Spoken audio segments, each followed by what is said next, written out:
everybody, and welcome back to another exciting episode of 31 Days of Indie Horror. I'm your host, Jonathan Moody, and I've got an awesome guest here.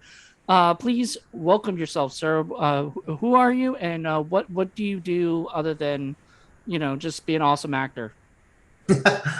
Hi, Jonathan. I am Roger Connors. I am an indie actor, as you stated, but I also I dabble a little bit in everything across the board. I've directed, I've done costuming, I've done makeup. I just love the whole indie experience. So I say indie filmmaker, but that can literally, you can pop me in any category and I can probably make it work. That's actually Yeah. usually most indie people. Period. If you're Yeah. an indie filmmaker, you're not doing just one thing. Yeah, give me a reason to get on a set and I'll be there. I'll be there. Yeah. And I do want to say thank you for having me, just because I am also a podcast personality, as most I think indie filmmakers are. I'm realizing there's a lot of us because we have a lot of things to say. But I'm on Dark Night of the Podcast with Troy Scamilla once a week. But it's nice to be on a different platform talking with someone different with a different viewpoint. It's nice to have some fresh ears to listen to me babble. So thank you for Actually, having me. you're very welcome. And it's so strange because like you're not my first podcaster on this whole 31 days. And it wasn't like I sought that out, but that seemed to be the more people that are more receptive to come on the show are more people who are doing it, or doing Yeah, podcasts themselves. yeah. I think once you get into, I mean, at least if you're dealing with the horror genre, a lot of us have a lot of opinions on the Hmm. genre. I mean, as I'm sure you all listening know, but once you get to a platform where you're able to talk about it, it's like I could talk about. If you give me a movie, I could probably go for like 4 or 5 hours talking about one film, just because it's what I love, and I know it's what you love too. I know you're a big film fanatic, so we share that in common. Yeah, and it's funny. I wasn't always like growing up. I wasn't into horror like some people are. Like Mm. Eli Roth said he cut his bar mitzvah cake, or whatever with a chainsaw. You know what I mean? Like that to me. I mean that's dedication and Right. just awesome in its own right. But if that's not me, I didn't. I watched them occasionally, but I never grew Yeah. up on them. I got into them many years later when I was like in high school and above and everything. And I got really into, actually more above the high. But I got really into them and especially the indie scene because there's just so much. there's, Same. You know, I grew up. I from a young age I started really loving horror, but it just was kind of like situational. Like I got my hands on a VHS copy of Night of the Living Dead. I was 7 years old. I had no idea what I was getting into, and it screwed me up. Am I allowed to swear on this? Can I yeah, sure, swear? I don't. allowed. You Oh, can good. swear Okay. as much Well, it as you fucked want. me up. It fucked me up, and it really had a huge impact on me over the course of like the honestly, well, the rest of my life. I mean, to this day, it's still my favorite horror movie. But it really opened my eyes to the genre, and it made me want to know more about it. So that was really definitive for me. But it wasn't until I was in my late teens, early 20s that I started falling in love with the independent elements of horror and seeing like what a huge fan base there is for indie Hmm. film. And I appreciate because indie filmmakers and those who follow them are just so steadfast and true to the genre, and they're so passionate about what they do. And I like passionate people. Me too. Yeah. And it's just, yeah, it definitely draws me in. Hmm. But yeah, so I picked this movie and I wasn't sure because I wasn't sure if you'd heard it and we had talked about it earlier. You had never heard of this No. movie. So that made me happy because sometimes you get the person who knows so much about it, Mhm. or whatever, and they can give, a lot of detail, but sometimes Right. it's fun to have like fresh eyes, Yeah. on the film, and then we can talk about that. So basically, this film is called Wolves of Wall Street. Hmm. And a friend of mine and a mutual friend of ours, Dustin Hubbard, was filling me in on some stuff, including the name of Wolves of Wall Street. So before there was an actual movie, The Wolf of Wall Street, Jordan Belfort, I think is his name, the guy Hmm. that it's based, The Wolf of Wall Street is based on, actually was an independent producer. He actually produced independent films, and one of the movies he did was it Days of the Jaguar, I think it was, or whatever that David DeCoteau directed, Okay. and it was what is it? It was produced by him. So that was sort of like, because that guy was known as the Wolf of Wall Street. I think that plus the idea that they were doing werewolves. And another thing is, have you ever heard of the Brotherhood series that David DeCoteau did? Yes, I Okay. have. Yes, it's queer, right? It's got like Yeah, gay undertones. Yeah, I do. I which know it. this I've did seen one. too, a little bit, a Yeah, little bit. this has This like a wasn't hint of it. Yeah, this wasn't as homoerotic as like a lot of his stuff, you know. yeah, yeah. But this was, did have a lot of a lot of that in it. Yes. So, obviously shirtless guys, they're all brothers, but there's something a little deeper than that or whatever. Yeah, And yeah, but the main guy is in love with a girl, so there was no like, I don't think like there was a movie I remember watching, Brotherhood 2. So this was supposed to be Brotherhood 3 originally. um, Then something happened and they decided to like Blockbuster or whoever like was, kind of funding the films, decided to put another one that David Dakota did as Brotherhood 3. So that became was like Brotherhood 3 Young Demons or something. yeah, This would have been like Brotherhood Wolves of Wall Street or something. And then it became its own thing, which I think worked out pretty well. I mean, it didn't need it. It wasn't really, I guess it was sort of a brotherhood, but it wasn't like, I think the great thing about those brotherhood movies is they're more like fraternity yeah, centered, stuff, and not, and not Wall Street. So it was, a little better. yeah. Yeah, I will say like that makes sense. Hearing that, there's a lot. This movie suffers from a lot. I mean, this is one of the hardest films it has ever been for me to sit through. I'm gonna say it right. I have never hated a movie more than I hated this movie. Really? I like literally made my skin crawl watching it. But we're gonna do it. You know, we're good. If you want to talk about a movie, we're gonna talk about a movie. Okay, okay. I'm gonna tell you something really funny though. So my buddy Paul, my co-host for Indie Film Cafe, I was Yeah. telling him I was gonna get you on to do this, and then he was gonna give he was like, oh, we could get him on for Indie Film Cafe for another David Dakota movie, and I'm like, no, like one like period, like Yeah, let's you if just you might let's keep it light on on the David Dakota because I like here's the deal. I love an indie film as much as the next guy, but I'm picky. Like there are certain things I need from my cinema, and unfortunately, like this movie, it really leans hard into like the Wall Street, and it does not lean into the Wolf. And the right, problem I have with this overall is like it is honestly it's a cock tease. This movie, like the entire time, I'm waiting for like okay now they're finally gonna give us a werewolf, and like honestly beginning to end, this movie disappoints. But you know what? I can see what they're trying to go for. There is a lot of Wall Street references in this. It lives up to the title more the Wall Street than the Wolf. right. But it's an interesting movie to dissect because honestly, for me, it's a movie that failed in all aspects across the board. So let's get to it. Let's get into it. Because So, in the beginning of the movie, you know what it reminded me of very much? You ever seen the 2000 movie Boiler Room? no, I Never haven't. seen it? Well, No, it I stars haven't. like Giovanni Ribisi and Ben Affleck's in it.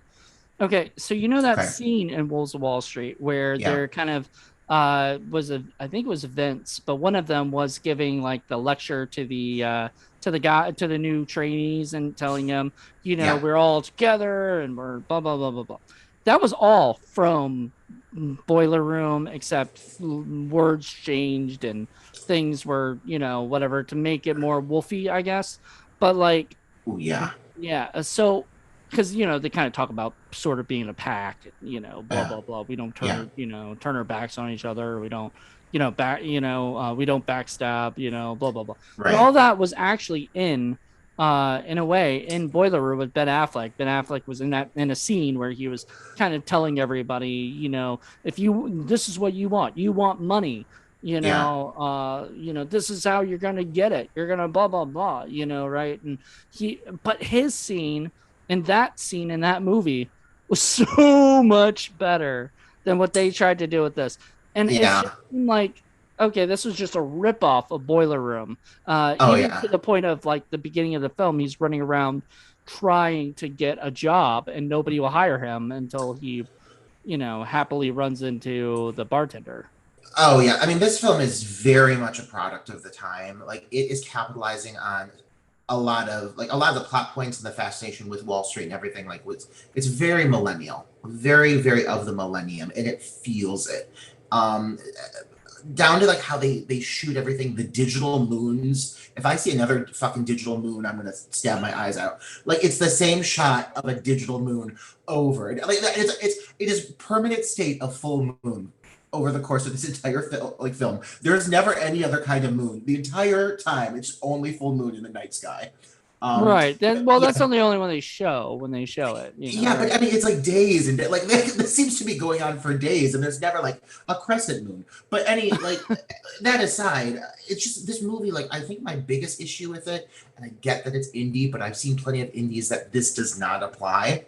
This movie is so lazy. Like, it is so lazy. And what you're saying right here is a perfect example. This dialogue. I've heard so much of this dialogue in other movies, but done Mm-hmm. better. And they just keep using the same dialogue over and over. And they always these allegories, like comparing it to being like, you're a wolf, you want fresh blood, blah, blah, blah. You're out for the kill. Like everything they're saying is like wolf related. You get what I mean? But like, it's every conversation. So it's not subtle. Like, and at one point, I literally was like, what if there's actually no werewolves in this movie and this whole thing's just an allegory? Like, maybe that's the twist. Like, maybe because it's so in your face and they're forcing it down your throat. And it really, like, the script just suffers because it's lazy. It's very lazy. So, like, the beginning, like, the first scene of the movie is, like, I guess a guy running away from some people, then he gets attacked, right? And you don't Mhm. see it. You don't see the attack. You don't see who does it. You don't see whatever it is. I mean, but you obviously know that it's the firm, whatever, because you see this in every movie. I think even David DeCoteau he does this in almost every one of his movies. It's a fucking running thing that he does, like where he'll start the beginning with the vampires or the werewolves or the demons or whatever, killing the person in the first, 3 minutes, 2 minutes of the movie. Then we Mhm. get into the story of like, whoever's next, the initiation. So once again, it goes back to Brotherhood because that is a thing. So this does fit in with the Brotherhood series. Mhm. But and that was the other thing too. So in Brotherhood, there's a vampire fraternity, right? So the guy, so they do, but they don't have fangs and they don't drink. I mean, they drink the blood. That's the thing, but they don't. Like it's not real vampires. It's like people who Mhm. think they're vampires.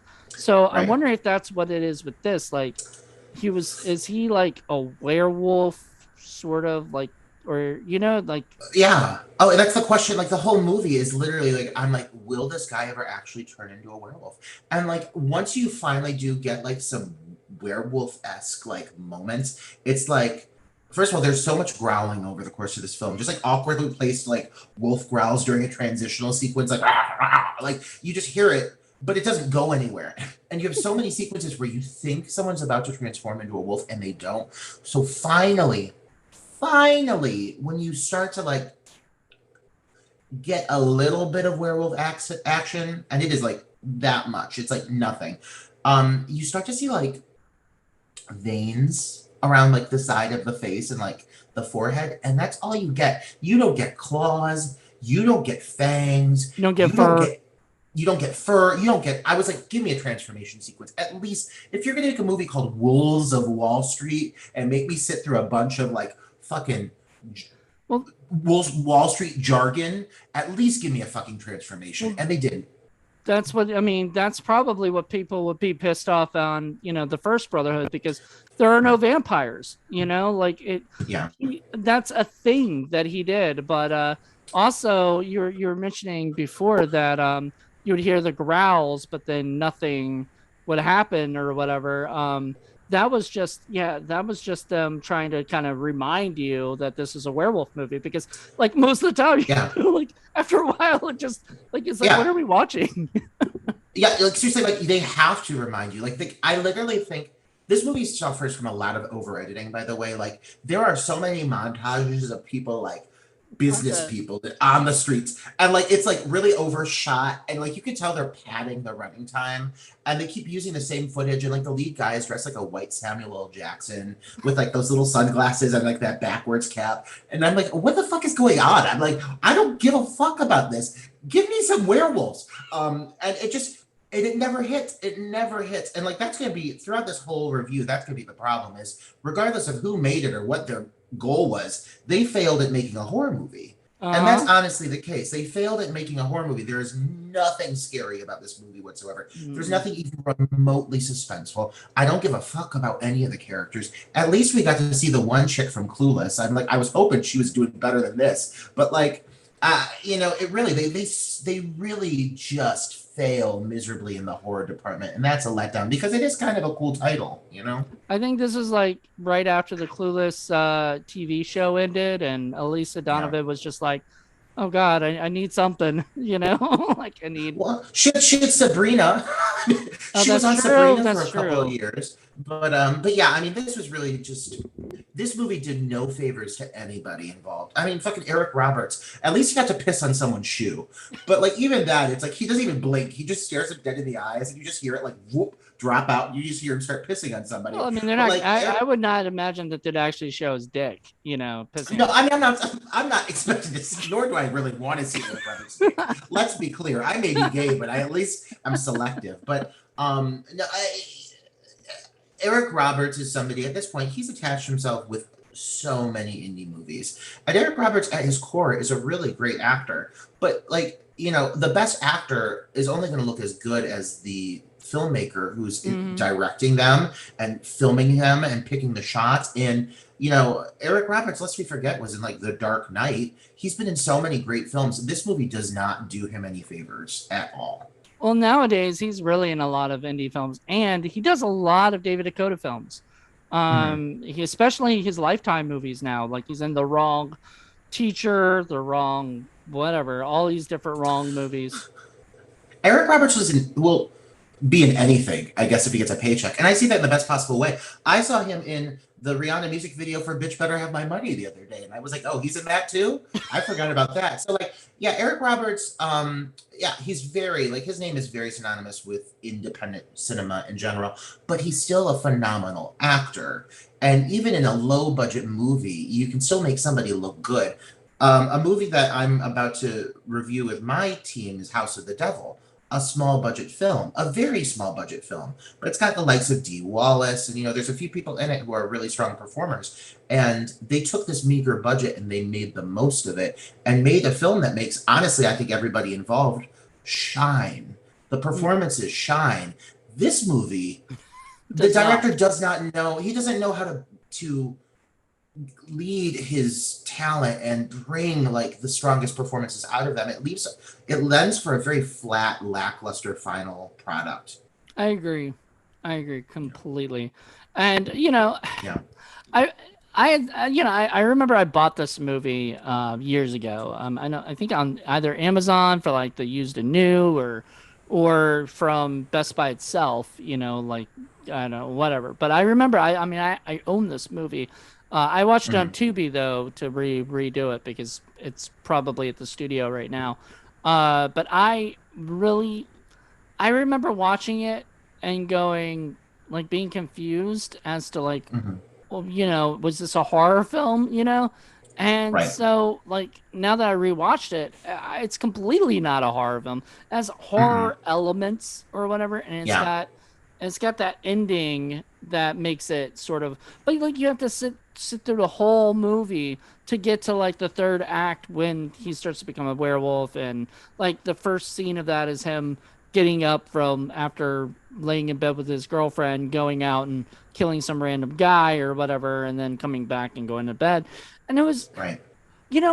if they had showed more of that, even Yeah. without like the transformation, but him going around killing people, because this is what I look for when I look for a werewolf movie, is the Same. scenes where the dude's like, if we can get him in fur and everything, that's great.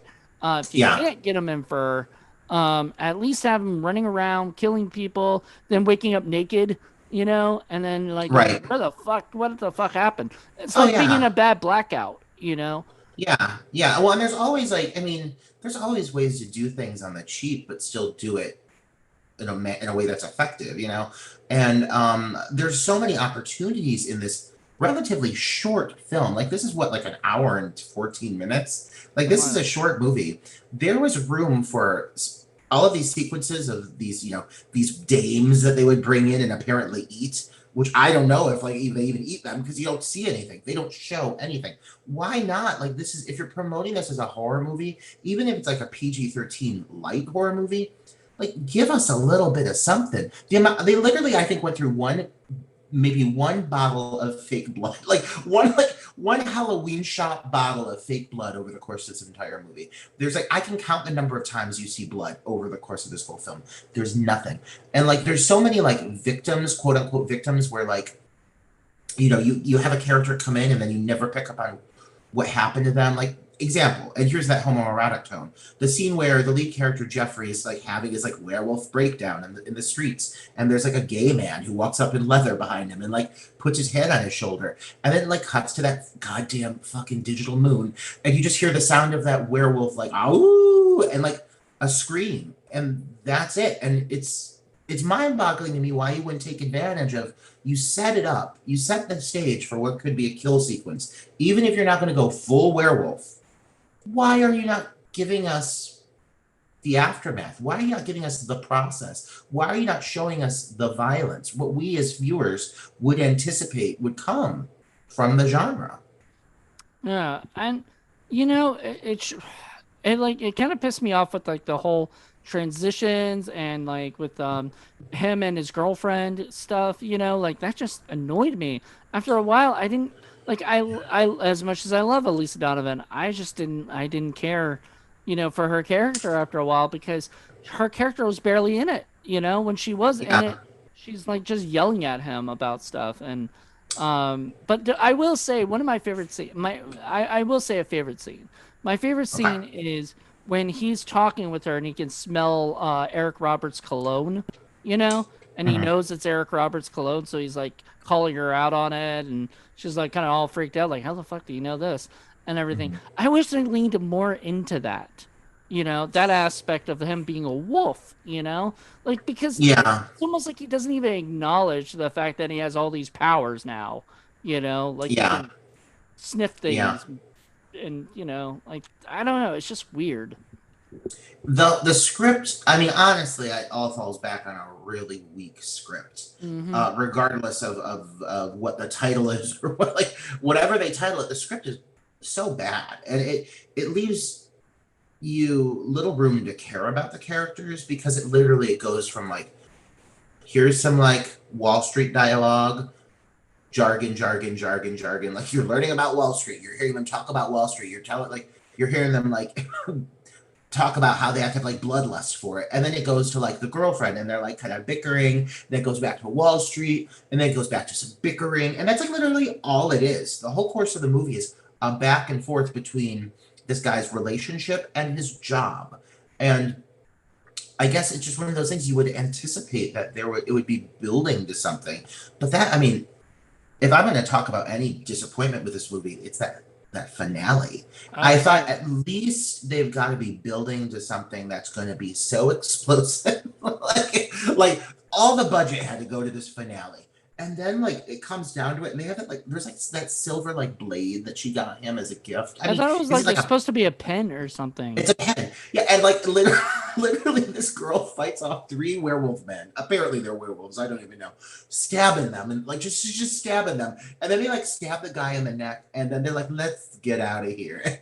Like, and that's it. And I was like, "That's fucking it." No, Like no, after all of this nonsense. no, it's even better. She stabs like, because the thing I kind of liked was that the other guy was the Vince guy was the Mhm. alpha, Yeah, so he thought because Dyson, aka Eric Roberts, was like so was the lead guy, was the leader. yeah, He would must be the yeah, alpha. But like I guess if Vince is the one calling all the shots, really like behind the scenes, you know what I mean? yeah. Um, so anyway, he's like, "You killed my pack member," blah blah blah. So he goes to attack him, and the blade falls out of his hand, and the girl picks it up and stabs all three of the guys. Now, I was a little frustrated at that because like they really Yeah. did not put up a fight. I mean, at Oh all. yeah, they're like, whoa! Like she like threw Like, her arms up, and they're like, oh shit! Like, and yeah, there was then no fight. so she kills all three of them. She turns around and looks, and the guy runs away. The alpha runs away. I'm like, this, I mean, this does not sound like it's written by somebody who is an alpha. Like, Yeah, in no, real life, like, period. If you are like the head guy, if you are the guy that would be the alpha, you know, you're gonna fucking say, oh, you kill my people, I'm gonna fucking kill you, bitch," and go after them. right, But this dude runs away, and then this is my favorite part. He runs away. They go outside, and he says, "Hey," right? And right, he's like far away. So it's not even like he's close up. He's like, "Hey." And I'm like, okay, if you just ran away from them, why are you right. calling for them? Like basically to let's finish this. It's Yeah, ridiculous. the whole the whole thing was just. I mean, I guess the term I would use is just lackluster. And I think it was written by somebody who just doesn't really maybe understand the genre. I think they were relying too heavily on like the play on words, like trying to be like talking about the pack. Like you killed my pack. This is my like. They use all this werewolf like Jargon. lingo. Yeah. Yeah. But like I mean, when it comes to the actual material, I don't know. Like I've never watched a movie I was so uninvested in and had to review because like I literally was sitting there and I was like, this is what people get paid money to do. Come up with this. Film this. This is it. These people get budgets. How? How? It's just it was and then like also you got Eric Roberts in this movie to begin with, like we mentioned, and like this is back in the early 2000s. So I mean, he's done indies his whole life, but he was still kind of riding high on some of his prime titles. But then you've also got a cameo like in the very beginning, and I have it right here. Oh, it's okay. So there is a really brief cameo from Louise Lasser, Mary Hartman. She's in Frankenhooker, and she plays like the landlady of the Right. apartment the guy's gonna rent. She has like four lines. It's like she's so underutilized and she never comes back. And I was like, how the fuck? First of all, how did they get this broad? Second of all, you got so few things like playing in like in your field. You got so few things to actually work off of with this. Why wouldn't you like throw her another bone? You only filmed with her for like Ah, 10 n minutes. nice Get it. nice werewolf pun. Thank you. Yeah, that was intentional. But like, I mean, like, I don't understand. Like, did they literally only get her for 20 minutes? Because it's so Mm. brief that they have her in the Oh, movie. probably. Yeah, That's yeah, probably the case is that they could only get her for that scene for that like David DeCoteau is known. I have no idea how long he shot this movie, but he's known for shooting movies in like 4 days. So for him to shoot this movie in probably 4 days, he probably had to get her in and out, then get the yeah, next people. There was also apparently a guy I know on Facebook who is also a very famous actor in the indie world, which is Will Keenan was in this movie. I don't remember where he was. It says he was in it. I'm wondering if he was the guy at the end of the movie with the glasses and stuff, but I'm not sure. Do you I know? know that there were. I know that like Jeffrey Dale Bronson, who was in the I Spit on Your Grave remake in 2010, and he had a few smaller projects. But I mean, he's done work since this. But he was Tyler, the boyfriend, like in the opening sequence, the guy that runs out and gets killed super briefly. Hmm. So I know there was like some people. Some of the names in this are people who have done things. I don't know how he got them, but what you just said, it is super clear to me that this movie was shot like in a matter of hours. Right. Like for like this the sets, first of all, like the one set, it looks like they literally just evacuated a Meatloaf music video and they're like, quick, we got this set for like 3 hours, we gotta film everything. Because like it's like the main like layer that the guys are in when they're all like doing their like Wall Street bullshit and like early in the movie, you see Jeffrey like walking around and like pouring them drinks and everything, and you see this location a few times, and I realize about halfway in the movie, a lot of the footage, even in the scenes, is being repeated. Like Mm. I would say like maybe like a fourth of this movie is just footage that gets looped over and over. There are so many sequences that involved footage from a previous scene. And then you've got these scenes that take place on these sets that like really just look like super like cheap. Like even like Mm. okay, so Annabelle's bedroom like looks like a children's high school production of Miss Saigon. Like it's like paper mache background. It's like and you only see like the one wall. They don't like film angles. Like it's one shot against the one wall, and it just looks so cheap, man. And I was like, wow, this is it. This is Wolves of Wall Street. God, that's oh my goodness. That pretty much just sums up the movie. Very cheap Yeah, and very on the yeah, go, very fast. Didn't and the move like I think they just didn't really have time to like they might have like written the script in like a day, and was like, hmm, oh, and it was a rough draft, and they were like, let's just make this, and we'll make it work yeah, on the set and everything, and they didn't. They did not make it yeah. work. But I'm not. The only thing when I was watching it, um, I think maybe I started enjoying it for one reason, for the Hmm. Wall Street stuff. I was like, I'm learning about Wall Street. It's like watching a YouTube channel, on Wall Street, YouTube video on Wall Street. Yeah, Because you do learn a but lot. if I I mean, want to, I guess. I mean, if that's the takeaway, though, like, is that a good thing? Like, if I wanted to learn about Wall Street, I go watch a YouTube tutorial about Wall Street. This, like, I was like, okay, at least I might be getting into an indie, but at least I'm like signing up for something that, like, I don't know, may is going to have some entertainment factor, and that is the big issue. It's like, I mean, the entertainment factor is just not there. The movie's so bland, and sure, they're talking about Wall Street, but they're not talking about it in a manner that like entices me. It just makes all these people seem like awful human beings. And like at one point, like that Vince character, he's just there like describing everything. And at one point, he's like describing he's talking about how like humans aren't made for monogamy, blah blah blah blah blah, and everything he says is like a monologue. So I'm like now I'm being like told about like how humans like reproduce, and it just didn't make any sense at all. And it just I don't know. I like the format we use on Dark Knight, the podcast, is we sit down and we like literally talk about a movie beginning to end, scene by scene.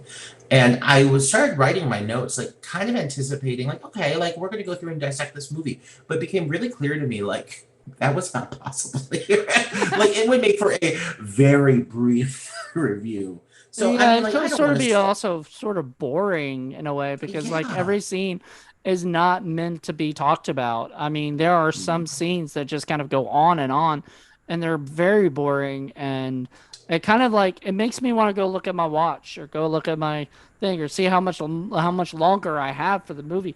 And Yeah. that's terrible when you're making a horror film. If this Yeah. were I mean, like if this were a drama about Wall Street and there were no wolves, it was just maybe a thriller about Wall Street, about like people yeah. who, if you leave the pack, you die, kind of Yeah. thing, where it wasn't a horror film and it wasn't about wolves. Yeah. Like I would have appreciated it probably a little bit more because that's what it was going for. But it seemed like the thing and the takeaway that we both probably took from it is that it's kind of it's a boring werewolf movie. Like, Yeah. How? I mean, it was more boring than oh my god, what was that one Wes Craven did back in like 2005, Cursed? And like Cursed. I didn't think you could get more boring than that one, but dude, like this film just, you know, and I'm not here sitting here looking to slam on anyone's career because I know what I am. I'm an indie filmmaker. I make nothing but bad movies. Like Oh, come that's what on. but I mean like but I say it lovingly, like low budget, no budget films. Like but there's a difference between a bad movie and a boring movie. No, And that's the cardinal sin of movie yeah, making is when a movie's yeah, boring. And yeah, I mean, okay, so I write scripts, right? E- yeah, I don't like to even bore myself, right? right, So if I feel like I'm boring myself, yeah, then I know I'm boring the audience. So I Yeah. typically try to write for something I think would be entertaining for everybody because it would be entertaining for me.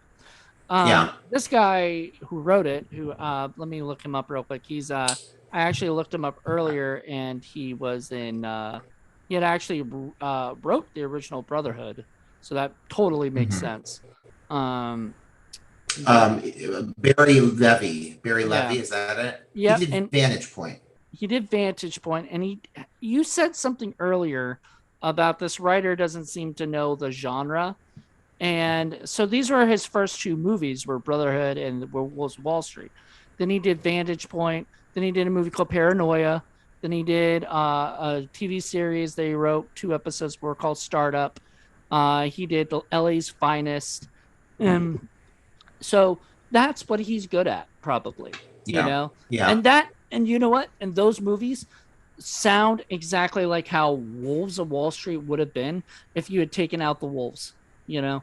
If you had just made it Yeah. all about Wall Street, he would have made a kick-ass movie that probably would have been entertaining. But it's like you got David DeCoteau in his ears saying, "You got to make this about wolves. You got to tie into wolves. We got to randomly put wolf howls into the movie and a full digital full moons because we got to make sure people know that this is a werewolf movie with no You are werewolf." hitting on it. You're hitting on. You know what? I really think this comes down to is, and I'm sure you. I mean, you work in the indie film Yeah. industry. You understand how this works. There is something to be said for distribution companies and how they feel about the marketability of a product. This script, you're probably right. Like, would I necessarily look for a Wall Street based film to begin with? Me, no. But I'm not that target audience. I Mm-hmm. would look for a werewolf movie. So you promise me a movie with werewolves, and regardless, I'm still going to watch it because, oh, werewolves, until there are none in it, and then I'm disappointed. But unfortunately, distribution companies oftentimes know how to misrepresent a product in Mm-hmm. a way that will lure in unsuspecting viewers, not knowing, not Mm-hmm. people who think they're getting one thing and then they get another thing. And do the distribution companies give a fuck about how good the movie is or blah blah? No, because at that point they've made their profit, they've made their money. So regardless, they don't care what they're putting out. That's why you see so many movies getting pumped out with the same, part of the same franchise and everything, because they know the franchise has a bite to it. I did a film back in like 2000. I filmed it like 2016. It came out in 2018. The movie title was The Naughty List. It was a holiday slasher. That sounds The awesome. movie, yeah, well, yeah, and the title's great, but the movie ended up being released under the title Mother Krampus 2 Sleigh Ride, the sequel to Mother Krampus. Now, Mother Krampus is a British film about like a specter, an entity, a folklore creature. Mother Krampus 2 is like a wacky like slasher with like a sense of humor and a drag queen. I play drag queen in it, just so you all know. But it's completely different. It's not related. There's nothing about Krampus in this movie, but because at the time Krampus, the movie Krampus came out, there was a few years there where it was just Krampus titles, Krampus every year, Krampus, Krampus, and they jumped on the bandwagon, and it did us favors in the sense of how many it sold, which that's great, but it certainly did not do us any favors for the who it was marketing the title to. If you had been marketing this as Naughty List, as what it was promised, a holiday slasher with a mass killer. I mean, I'm not saying it's a great movie, but at least the people getting into it would be getting what they expected. Right. But instead, people got something completely different and they were pissed about it. And the filmmakers of the original Mother Krampus were pissed about it because they had no say in the sequel being attached to their film. And they posted all this shit about it. Nothing against us, but the company. And I get it. Like, I get that. That makes sense because The it's completely same misrepresenting. the same company did the same thing to Lake Fear Mhm. movies. They did Lake Yeah. Fear, then they didn't make a Lake Fear 2 like right away, Mhm. but Lake Fear I guess did very well, so they took another movie that wasn't even it didn't even have a lake in it, Mhm. and called it Lake Fear 2 Yeah. and just retitled it Lake Fear 2 and put that out and had nothing to do with it. And then the people were like, "Well, let's make a Lake like the original people were like, look, if you wanted a Lake Fear movie, we would have given you another one if you had told us that you were going to do this. They Yeah. did this without even telling them, I guess. And they went and Yeah. made a Lake Fear 3. So there, here, that happens. And so you're Yeah. right. The marketing and indie marketing and indie distribution companies like to fuck with the audience and give them Yeah. something else, mainly because they are like, once again, it goes to that thing of I was saying earlier where David DeCoteau was working with Blockbuster. So Yeah. Blockbuster was like, we need horror films Titles. Yeah. and titles, and they were probably like, Wolves of Wall Street sounds like an amazing title. Yeah. We'll put it out. Uh, Yeah. Absolutely. Like this is a movie that was made for the title alone. I all would say. right, I mean, or at least it reads that way. It's not about the material. It's about the title and how quickly they can grab an audience. I do need to say that my best friend Caitlin Newberry is the female lead in Lake Fear 3. You should all yeah. check it out. Caitlin Newberry, everybody, she's a I actually wonderful really talent. liked I really liked the Lake Fear 3. Yeah. I think I own I'm pretty sure I own it because I got it at the Dollar Tree and I love it. It's Yeah. absolutely amazing. So everybody should go out and buy the whole Lake Fear movies if you see them at even two, what Yeah. yeah, whatever. I don't Support your indie filmmaker. Support because them. Like yeah, why not? especially I mean Yeah. because like as much as we're talking, kind of in a way a little bit of like trash talk about that, a little bit of how they do this Hmm. stuff. Yeah. um at least the filmmakers who made Lake Fear 2 or whatever, they didn't have a say because they didn't know that they were going to do that, but like put it out Right. as that name. So when it put out as name and that name, still support them, support those filmmakers. That's how they make their Yeah. money, is people buying their movies. So Exactly. Oh yeah, and it's I mean to be clear with that situation, a lot of the filmmakers have absolutely no idea their movies are being retitled. I'd say about 80% of the films I've been in have been retitled or had something like additional thrown on the title. Like I was in a movie called Chill that got retitled Chill the Killing Games because at the time the Hunger Games was big. So they wanted to have that kind of sound to it. And because of it, like it got more viewership. Like I get what they're doing, but a lot of these digital companies, they don't what it comes down to is they don't care about the material they're putting out. They care about the pocketbooks first. And I hmm get it. Like it's a money making business, but like for a lot of the filmmakers, like for you and for me and for the people that made like Fear, I'm sure, and for everyone that we've worked with, this is a passion project above all else. Like we do this because we love this. Or at least a exactly. majority of us, you know. We don't have the blockbuster deals, and those things don't exist, you know. Not So I mean, anymore, at least. not anymore, right? Right. So going back to that blockbuster option, I get. I mean, I get it. Like he had a title he wanted to capitalize on. He had a thin veneer concept of a storyline, and they literally made a movie with this movie with Wolves of Wall Street. They took a basic concept, they somehow stretched out to an hour and 14 minutes long, and they just filled it. They pumped it with filler, and they slapped a title on it. Yep, exactly. No, I completely agree. I think this movie, I mean, this movie isn't like you were saying earlier, it was unwatchable to you, almost like it was hard for you to watch. I didn't find it that terrible. There's boring parts or slow parts. The middle of the movie is slow as fuck. It almost felt Yeah. like they didn't know what to do, so they had to do filler and everything. And I'm like, that's the point where put all the cool like werewolf like stuff in there. That's when Kill you somebody. kill Kill people. someone.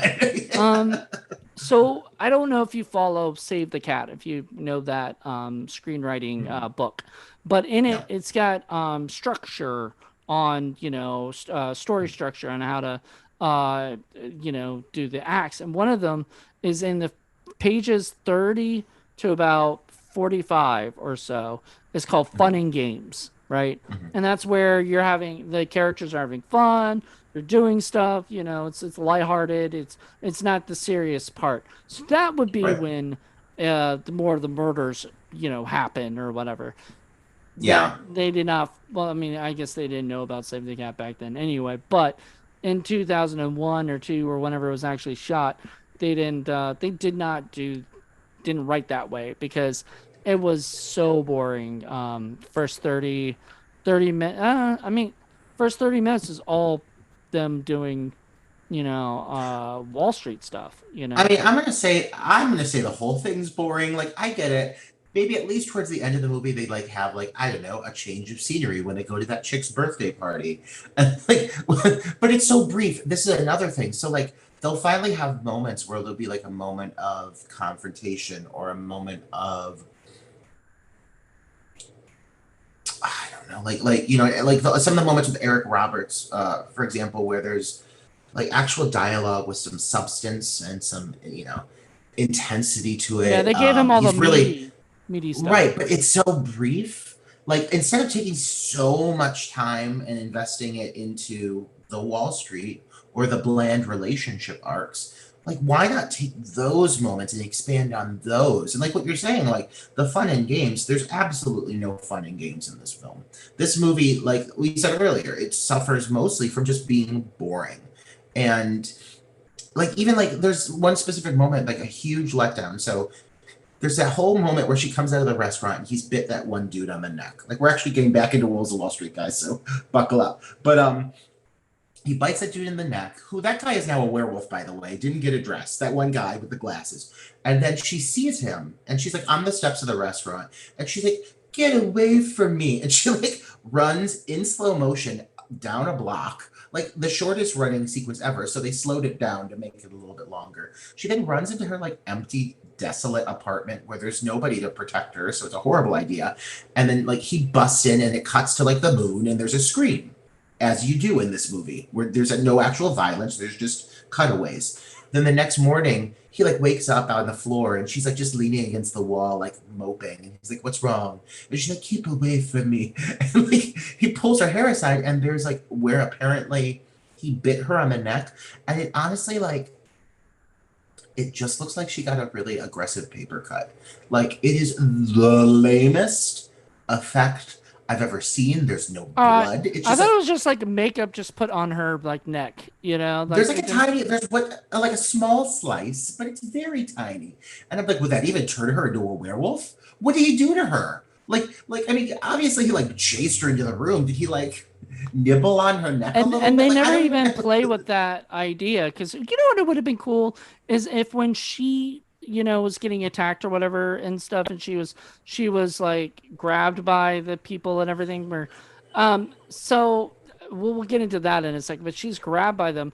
What would have been cool was if she turned into a wolf herself and attacked them, or whatever, you know what I mean, and Right. killed them with, I mean, still killed them with the pen or whatever, but like Yeah. she was a werewolf, and that would make more sense of how powerful she is that she can attack these people. Because really, Right. literally, when she jumps on them, I'm like, dude, they just throw her off, They're like, she's whoa, off. yeah. Yeah, But like, and I think even like, again, bad writing. So to me, here's how I'm taking this. In their mind, they're like, if we destroy the main werewolf, the alpha, if we kill him, we kill the pack, and everything's good. I mean, they basically, do they come to the terms that like they're no longer werewolves? Like, if I they kill the don't. alpha, is that, I think they they break the curse. Again, none of this is made clear because we're not given any actual exposition towards what's going on. So they stab him with the pen, the silver pen, which apparently does something, but it doesn't because he opens his eyes afterwards after they walk away, and it's like that cliffhanger moment. But a few days later, when they realize they're still werewolves and everything is still the same, would they be like, "Oh fuck, like obviously we didn't do it, we didn't kill this guy"? Like, they're too quick to like celebrate their success. They inflicted little to no damage on anybody. They literally just stabbed all these guys with a pen. Like, there was none of these people turned into smoke and faded away. Nobody turned like burst into flames. Like, I'm trying to think of all the ways that when you kill a werewolf, they always have like a The really the impressive final, like, "Bleh," like nothing happened. Yeah, it's the stuff like they do in Buffy or what. I mean, even though I do like Buffy with what's his name? It wasn't Paul Rubens, was it? Or yeah, it was Paul Rubens's death in Buffy where they stab him with the stake or whatever. It's like ooh ah ooh ah, Yeah, right? He's not yeah, like he's pretending to, oh, I'm not really dead. And that was yeah. funny and cute and everything. Yeah. This has nothing interesting. Like they just Yeah. die, and then you're Yeah. probably thinking to yourself, were these guys really werewolves? Do they think they were werewolves? Right. So did they just kill like people? Like, or should they be wanted for murder of these like humans who believe that Oh, they're werewolves? oh yeah. Like, I mean, another issue. So they kill the guy at the end of the movie. They kill Vince, or so they think. They stab him in like the neck. And then they're like, "Oh wow, what long day. Let's wrap it up. Like let's leave." And they fucking like she throws the pen. She throws it. Like, okay, regardless of whether or not he's a werewolf, if I'm a police officer, I come on the scene, I find a man, he's dead, he's bleeding, he's been stabbed. I'm not going to think anything of werewolves. I'm just going to think it's a murder. It's a homicide. And then there's this pen with fingerprints all over it because it's been just handled by Annabelle and Jeffrey. I mean, these people are going to jail. They're absolutely going to jail. Yeah, I mean they've got their fingerprints all over, and I would love to see the cop who like knows that there's werewolves out there or something. That cop that Yeah, comes out and is like, oh shit, there's that werewolf that we've been chasing. He's been the one murdering everybody. Because like that would have been it's fun. You yeah, know. it's like the intro to Wolf Cop. Like that's how you transition to Wolf Cop, Werewolf Cop. And it's a far better movie than this ever would be. But Oh this God, Wolf is Cop is just amazing. yeah. Yeah. So this is just like I said, the biggest issue is it's just boring. It's lackluster. It doesn't have any surprises. It doesn't offer Mm. anything exciting. So I mean, as much as I love to sit here and just tear it apart, I think the overall consensus is this movie really missed the mark as a horror movie. I mean, as to me as a movie in general, but as a horror movie especially, it really left me wanting so much more. It's funny because you watch all these werewolf movies, and the minute she shows that gift and she's like, it's silver, I'm like, oh God, that's gonna Oh, it's be coming back into play. that's gonna if you show a gun in the first act, it better go off in the third. And Yeah, that was at least they kept with that, that theme because, yeah. but then the guy is like, it's so funny because he like at one point she's like, "We don't have any silver bullets. What are we gonna do?" Right? And then Like he's you know what like, you're gonna fucking do. "I know, right?" So like us, werewolf fanatics, because werewolves are my favorite subgenre of horror. I absolutely love them.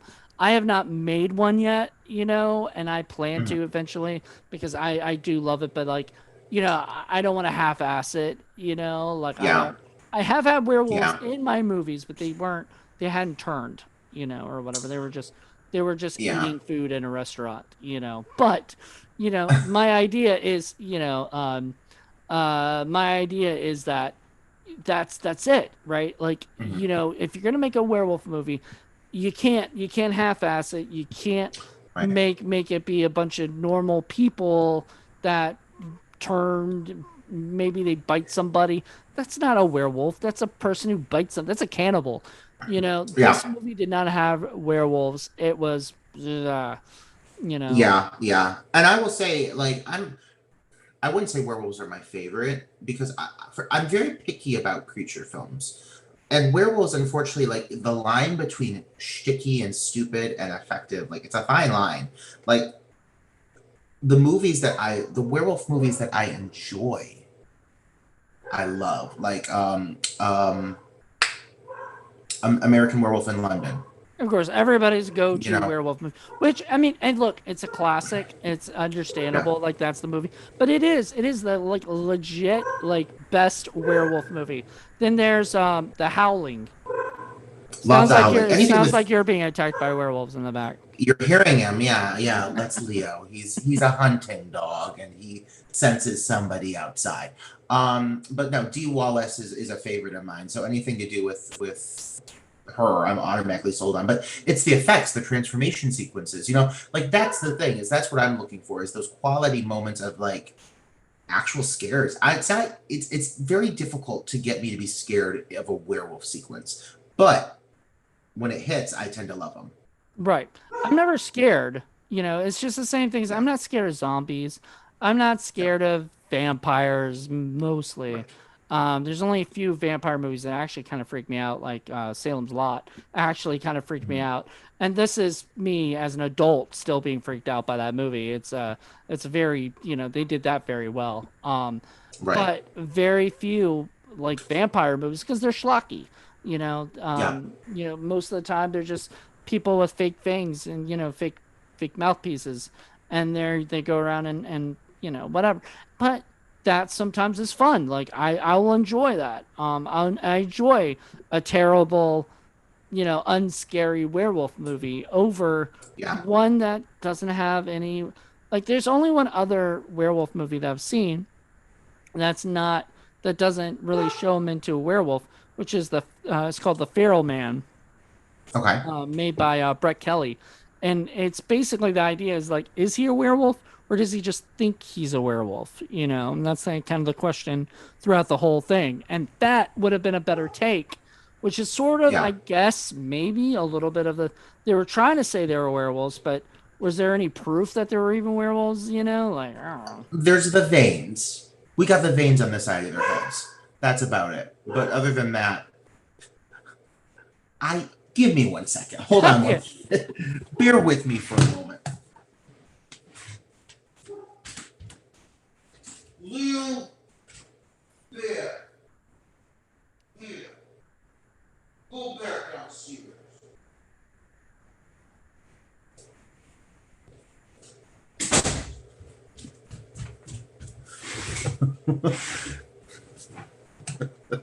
I don't know if you can edit that I out. will. I But will. thank you. Yeah, no, the dog was losing his shit. But yeah, no, I think what they're trying to be like, I think they're trying to play up the subtlety of this.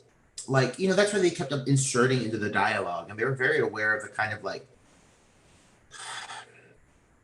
again, the allegories they were using and the terminology they were playing off of in this. And I think they were trying to kind of make it like a wink wink, and be more subtle with it. But because the payoff at the end of it was so blasé, it didn't, it just, it seemed unintentional. It seemed like a mistake. You know what I mean? Mhm.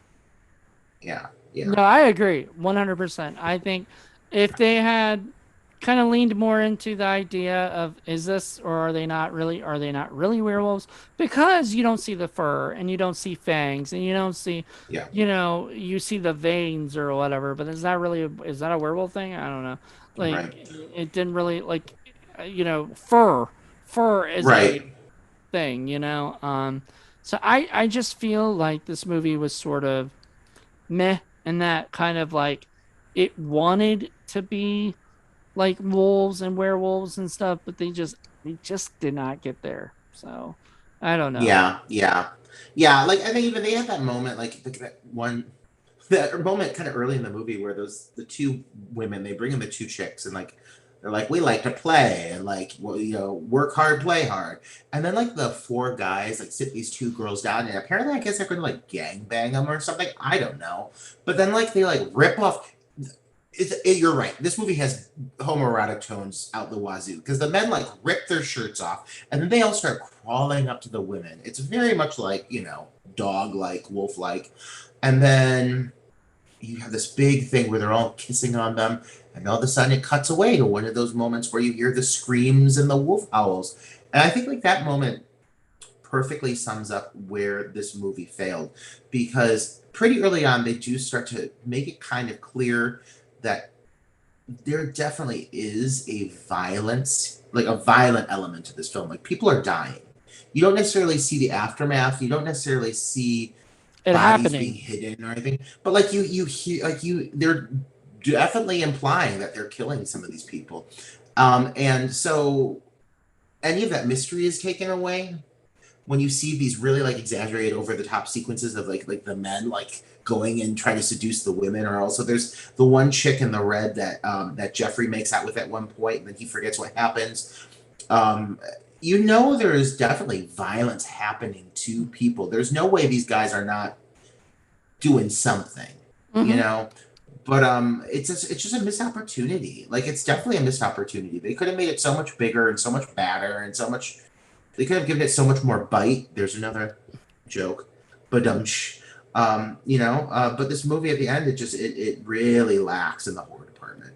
Well, see, that's the thing. That goes back to your, you just did another werewolf pun, and that's all that's in this movie. Period. Too is just Yeah, werewolf talk.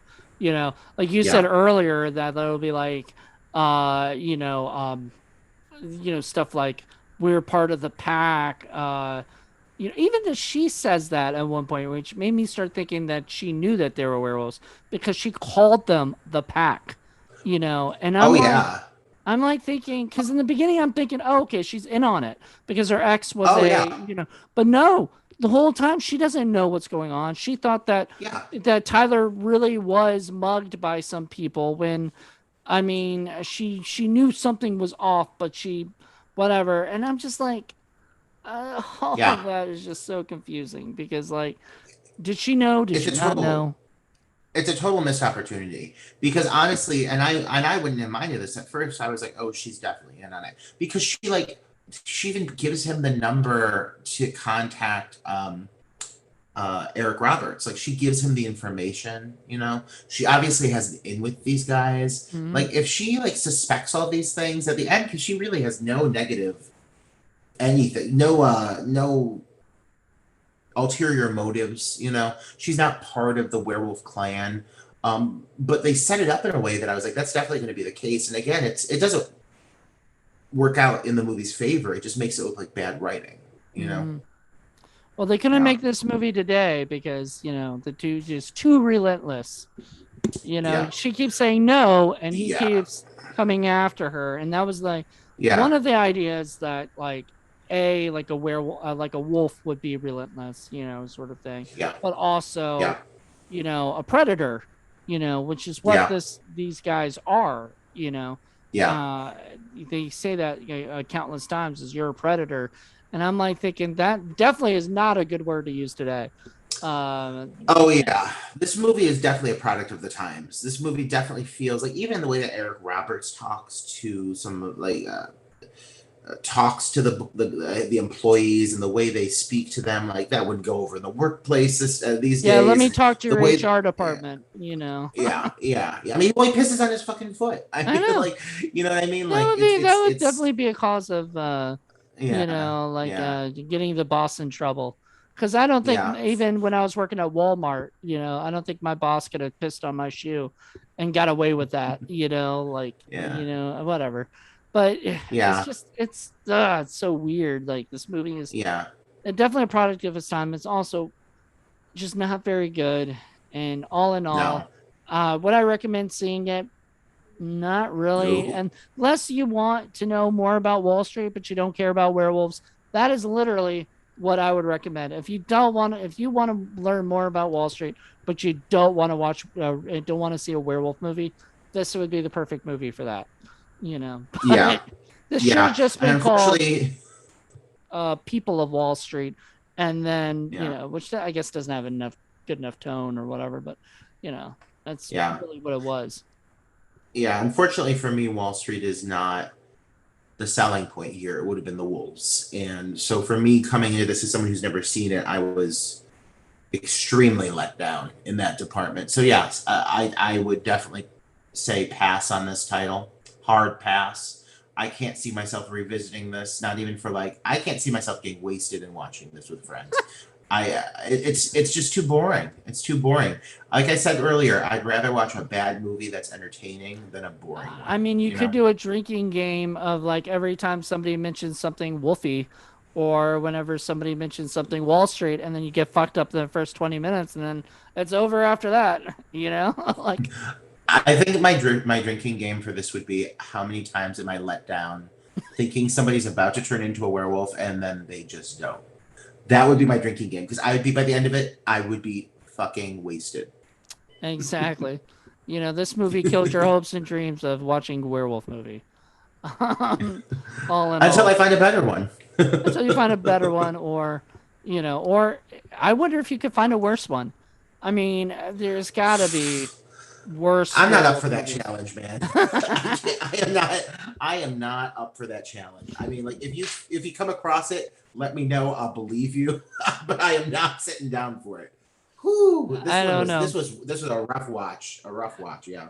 Well, that's really funny that you say that because my show, Indie Film Cafe, that I co-host with my buddy Paul, that we both came up with it. We both said that we were gonna do that basically we find some of the stinkiest movies that we can find, and David DeCoteau is up there as a stinkmeister for a lot of our movies. So I I mean, have no doubt. and I'm sure I'm in because some of these movies, by the way, but I have no doubt that he is I don't think so. top I of the don't think we've list. done one of your movies yet. Not yet. But we still got plenty of This, seasons. never say never. Never say never. I mean, I've been in some bad fucking movies, man. we're in this is the 31 days of indie horror. I'm only on this is like I think gonna be day I want to say day 25 or something. So like Oh wow. Huh. yeah, so I've already watched like 26 other movies, or whatever on this thing. And Yeah. I'm some are terrible, and some are pretty damn good, surprisingly good. Some are, I had a feeling they would hopefully be good. Yeah. So, Yeah. you just never know. And I remembered watching this when I bought it and I hadn't watched it since. So I don't remember. All I remember is Eric Roberts in a lot of it, which is very surprising for Eric Roberts because he's usually only in Right. it for like the first beginning of the movie or last end of the movie, or something. He's not in the whole movie. So whenever I get to see stuff like that, actors who I've met Eric. I got to work on a movie that Yeah. he was in up when I was in LA, and it was he was a really nice, very stand up professional actor. Yeah. And I enjoyed working with him. But I was sort of also in awe because yeah, I've seen Wolves of Wall Street. I've seen him on Suits. I've seen him in The Dark Knight. I've seen him in.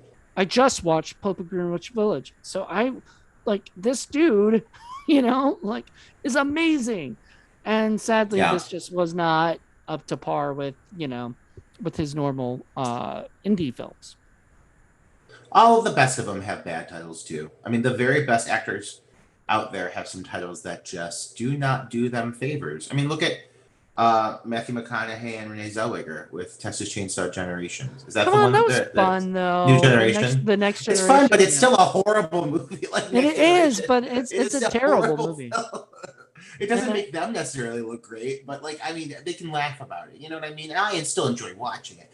But every good actor has the titles that they don't necessarily celebrate. You know what I mean? mhm. No, and that actually is fine, as long Yeah. as people understand that. I mean, there's a place for that. Like MST3K and Riff Tracks make their fucking bank on that. They riff on them, they make fun of them, but most of the time people who make these movies, low budget, no budget, they don't care. What Yeah. people like David Dakota, I'm sure if he is listening or watching this review, he doesn't care. He made his movie. He's Yeah. on to his like 180th movie or something. And he just does Yeah. not give a fuck because he's making these movies. He's making bank from them, especially from the blockbuster deals. He's doing it. There are people who love this movie, I'm sure. I don't know if Dustin does or not, but like there are people who probably love this movie to death. And, because it's so terrible and cheesy and fun in that perspective. But there's some people just can't sit through it. And there are people like me who just like, it's just another werewolf movie in the midst of like a Yeah. million more werewolf movies. But once again, I enjoyed the Wall Street shit. So, I watched this. I watched Boiler Room. I've not actually even seen the first Wall Street though, or whatever. I haven't even seen the second one, but I haven't seen the first Wall Street movie. So, I mean, maybe I should watch that Mhm. next. I don't know, but yeah, It's what's probably scarier. scarier? I think it's got Charlie Sheen in it, so Yeah. probably. Um, so yeah, I love this, and I it was a fun sort of venture to go down, because I didn't think you'd have enough to say for even 30 minutes, and we went on for over an hour. So I'm Oh, surprised at listen. that. I am my notes were just like it was all bitching and complaining about the movie, but I definitely had to think I had thoughts about it. And yeah, I mean overall, like, you know what? Uh, Even though I'm tearing it apart, he's still got somebody else to watch the fucking film. So I'm just one more notch in his bedpost. Did you watch In the sense of Tubi? Did you watch it on Tubi? I did, yeah, Okay. I did. Cool. God Well, love there you go. TV. And yeah, Yeah, Tubi is wonderful. And yeah. Tubi also, from what I've understand, actually pays the filmmakers and shit. Like they give a pretty good Yeah, I have a lot of friends who, I mean, we're with my current title that's out right now. Tubi is the next platform, and I'm just like, when are we getting Tubi? When are we getting Tubi? Because everyone I know has said that Tubi has been the most lucrative channel to take in the sense of getting, something back. So exactly. fingers crossed on that. Yeah, Yeah, fingers crossed, man. Good luck on that. That's thank you amazing. So thank you so much, Roger. Like this has been awesome. for sure. I've enjoyed this conversation. I think there's something crazy. I feel like this movie definitely deserved, a viewing, and stuff for us to like kind of be able to bitch and complain about it in a way. But Yeah, also, I you agree. know, I'll say, I mean, there are some things I enjoyed, and so I can't like we do a thing on Indie Film Cafe. We don't do it on this, but I would like to hear your thoughts on. We do a thing called a stinkometer where we review the movie and Okay. then we give it a 1 to 10, 10 being stinky, instead of good, right, and one being good. What would you rate this? You said 10 being stinky, one being good. I mean, honestly, like, not exaggerating, I give this like a 9.5. It's like, it's honestly one of the worst films I've ever seen in my life. I was gonna And give it a I 9. It's a like, high yeah, up it there, really, but whew, it is. It is and the only thing that I would say kind of kept it. It's like, I've seen movies with even worse cinematography. Like this, at least at times, some of the stuff was shot like competently, mhm. even if the locations were blasé and so forth. So I'm not gonna be like it's a 10, but it's damn close to being a 10. Yeah, Right. Yeah, there yeah. you go. I'll let Paul know about it. He loves hearing that stuff. He loves hearing what people's ratings are on this and stuff. I would have us do that for every episode, but the problem is like, then we'd have to put them up and we only have two people. We generally have three for the rating system. And that'll be 31 freaking people, like with 31 movies. Like we only do well, this year we did 20 something, or we're doing 20s like four. But like that's another added 31, to add to Right. the 24. That's a lot to like do. So I'll talk to him later about it. But like this, I mean, is sort of like cheesy, bad, and not very, Yeah. not very good. But it was entertaining at least, in my opinion. Not Yeah. yours, but in I mine. mean, it took up an hour and 14 minutes of my life, so like I can't deny Probably that. more than that because of the commercials. Fuck those commercials, man. But yeah, I mean, yeah, you know what? I sat through the whole thing, and I can say that that's the honest to God truth. I watched it beginning to end, and that is the fact of the matter. That's about all I can give it. That's how I rate it. I watched it from beginning to end and didn't turn it off. They got me on that. That's the nicest thing you can say about it.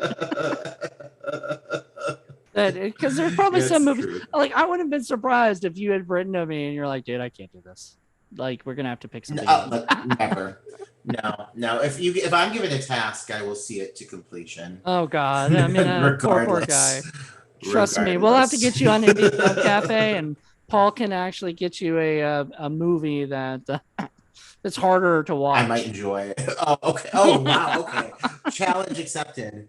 Whew. Yep, because he will. All I right, well, believe it. thank you so much. Stick around, but Yeah, man. everybody else, join us for tomorrow's 31 Days of Indie Horror. And let us know what you guys think of this movie. Give us a thumbs up. Also, check out our Patreon. It is patreon.com/Indie Film Cafe. If you want to throw us a buck, we do Basically we do Patreon only podcasts and stuff. So if you guys want to hear some of those, just $1 for that. Plus there's other tiers so you can get more bigger and better stuff. So thank you guys for checking this out, and join us tomorrow for another one. Bye.